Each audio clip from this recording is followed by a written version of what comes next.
تو انہوں نے جو اختلاف کیا تو علم آ چکنے کے بعد آپس کی ضد سے کیا۔ بے شک تمہارا پروردگار قیامت کے دن ان میں ان باتوں کا جن میں وہ اختلاف کرتے تھے فیصلہ کر دے گا۔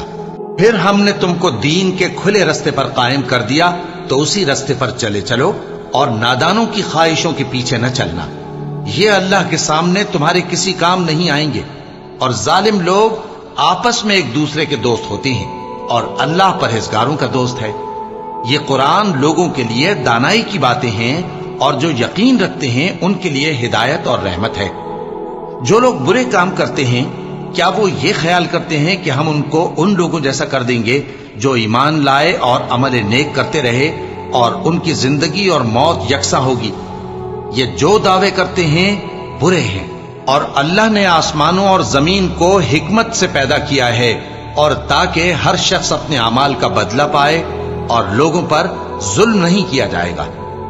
بھلا تم نے اس شخص کو دیکھا جس نے اپنی خواہش کو اپنا معبود بنا رکھا ہے اور باوجود جاننے بوجھنے کے گمراہ ہو رہا ہے؟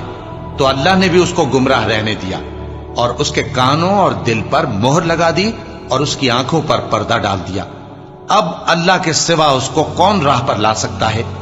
تو کیا تم لوگ نصیحت نہیں حاصل کرتے اور کہتے ہیں کہ ہماری زندگی تو صرف دنیا ہی کی ہے کہ یہی مرتے اور جیتے ہیں اور ہمیں زمانہ ہی ہلاک کر دیتا ہے، اور ان کو اس کا کچھ علم نہیں، محض قیاس آرائیاں کرتی ہیں۔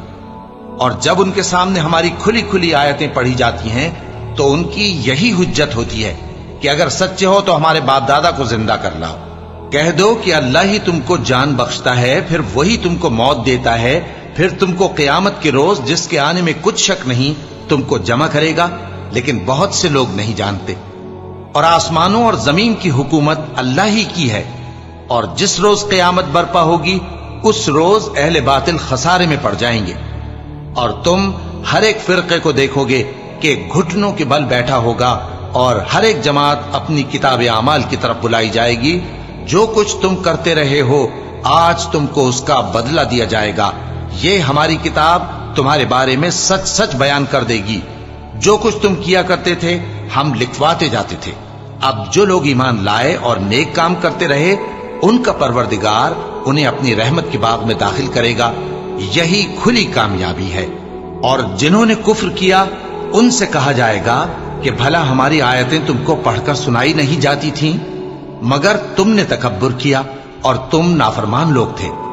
اور جب کہا جاتا تھا کہ اللہ کا وعدہ سچا ہے اور قیامت میں کچھ شک نہیں تو تم کہتے تھے ہم نہیں جانتے کہ قیامت کیا ہے، ہم اس کو محض خیالی سمجھتے ہیں اور ہمیں یقین نہیں آتا۔ اور ان کے اعمال کی برائیاں ان پر ظاہر ہو جائیں گی اور جس عذاب کی وہ ہنسی اڑاتے تھے وہ ان کو آ گھیرے گا۔ اور کہا جائے گا کہ جس طرح تم نے اس دن کے آنے کو بھلا رکھا تھا اسی طرح آج ہم تمہیں بھلا دیں گے، اور تمہارا ٹھکانہ دوزخ ہے اور کوئی تمہارا مددگار نہیں۔ یہ اس لیے کہ تم نے اللہ کی آیتوں کو مذاق بنا رکھا تھا اور دنیا کی زندگی نے تم کو دھوکے میں ڈال رکھا تھا، سو آج یہ لوگ نہ دوزخ سے نکالے جائیں گے اور نہ ان کی توبہ قبول کی جائے گی۔ پس اللہ ہی کے لیے ہر طرح کی تعریف ہے جو آسمانوں کا مالک ہے اور زمین کا بھی مالک اور تمام جہانوں کا پروردگار ہے، اور آسمانوں اور زمین میں اسی کے لیے بڑائی ہے اور وہ غالب